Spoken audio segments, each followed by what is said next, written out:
Baiklah, Assalamualaikum warahmatullahi wabarakatuh. Di video kali ini saya akan menjelaskan sedikit yaitu tentang data warehouse. Ya, langsung saja ke intinya ya. Saya akan menjelaskan pertama yaitu sejarah dari data warehouse.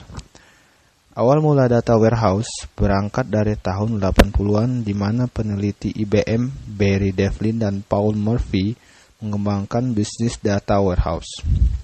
Pada dasarnya bertujuan untuk menyediakan model arsitektur untuk perubahan data dari sistem operasional menuju sistem DSS.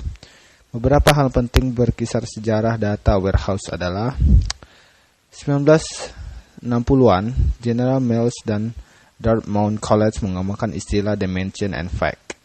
Tahun 1970, Ann Nielsen dan IRI menyediakan Dimensional Data Mars untuk penjualan retail. 1983, Teradata Data memperkenalkan sistem database yang khusus untuk DSS. 1988, Barry Devlin dan Paul Murphy mempublikasikan artikel An Architecture for a Business Information System in memperkenalkan istilah Business Data Warehouse. Pada tahun 1990, Red Brick System memperkenalkan Red Brick Warehouse System manajemen database khusus untuk data warehousing. 1991, Bill Inmon mempublikasikan buku Building the Data Warehouse. 1995, The Data Warehousing Institute, organisasi profit yang memprovokasikan data warehouse didirikan 1996. Ralph Kimball mempublikasikan buku The Data Warehouse Toolkit. Pada tahun 2000, Daniel Listed mempublikasikan The Data Vault yang membukukan audit data warehouse.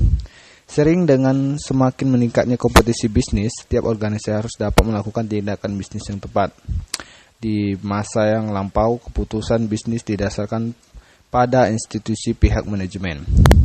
Saat ini dibutuhkan informasi yang menunjang tempat cepat, efisien, dan mengambil keputusan. Informasi yang dibutuhkan berupa informasi yang telah tersumarisasi dan terspesialisasi dari analisis data operasional organisasi. Itulah sedikit yaitu sejarah tentang data warehouse ya.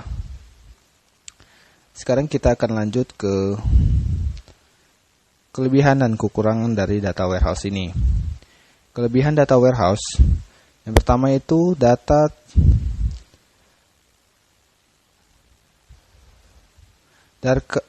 terorganisir dengan baik untuk currency analisis dan sebagai bahan yang baik untuk proses transaksi. 2. Perbedaan struktur data yang banyak macamnya dari sumber yang berbeda dapat diatasi. 3. Memiliki aturan transformasi untuk memvalidasi dan mengkonsolidasi data dari OLTP ke data warehouse. 4. Masalah keamanan kinerja dapat dipecahkan tanpa perlu mengubah sistem produksi. Yang 6. Memiliki model data yang banyak macamnya dan tidak tergantung dari format data awal atau sumbernya, sehingga memudahkan dalam menciptakan laporan. Yang keenam, proses transformasi atau perpindahan dapat dimonitoring. Jika terjadi kesalahan dapat diarahkan diluruskan. 7. Informasi yang disimpan dalam data warehouse, jadi ketika OLTP data sumbernya hilang, informasi yang diolah tetap terjaga dalam suatu data warehouse. 9. Data warehouse tidak memperlambat kerja operasional transaksi. 9. Dapat menyediakan laporan yang bermacam-macam.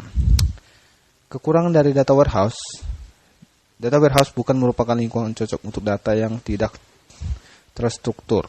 Yang kedua, data perlu diekstrak, diubah ETL dan lewat data warehouse sehingga membutuhkan tegang waktu untuk memindahkannya. Yang ketiga, semakin lama dipelihara, semakin besar biaya merawat sebuah data warehouse. Yang keempat, data warehouse dapat menjadi ketinggalan dari data terbaru yang relatif cepat karena data yang dihubungkan di data warehouse tidak diupdate secara cepat sehingga data yang tidak optimal.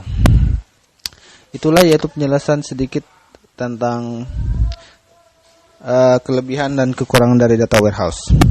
Untuk penggunaan dari data warehouse ini saya tidak bisa menampilkannya ya. Saya mungkin akan menjelaskan satu persatu saja. Yang pertama itu seperti contohnya pembuatan laporan bisa menggunakan data warehouse. Dapat dimanfaatkan untuk membuat laporan mulai dari laporan harian, mingguan, bulanan, tahunan, bahkan laporan untuk jangka waktu yang kita sesuaikan dengan keinginan kita. Yang kedua yaitu Online Analytical Processing atau OLAP. Dengan adanya data warehouse, semua informasi yang terperinci maupun yang berupa summary yang dibutuhkan dalam proses analisis mudah didapat. OLAP mengimplementasikan konsep data multidimensi dan memungkinkan para penggunanya untuk menganalisa data hingga ke tingkat yang mendetail tanpa mengetikkan satu pun perintah SQL. Yang ketiga yaitu data mining, merupakan proses untuk menggali atau mining pengetahuan informasi baru dari data yang berjumlah banyak pada data warehouse. Dengan menggunakan kecerdasan buatan, ilmu statistika dan matematika, data mining merupakan teknologi yang diharapkan dapat menjembatani komunikasi antara data dan penggunanya. Beberapa hal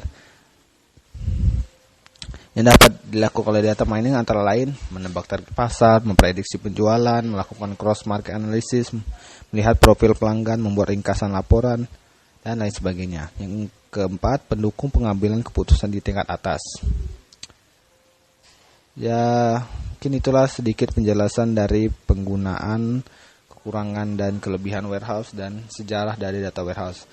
Jika ada kekurangan atau salah-salah kata, saya mohon maaf.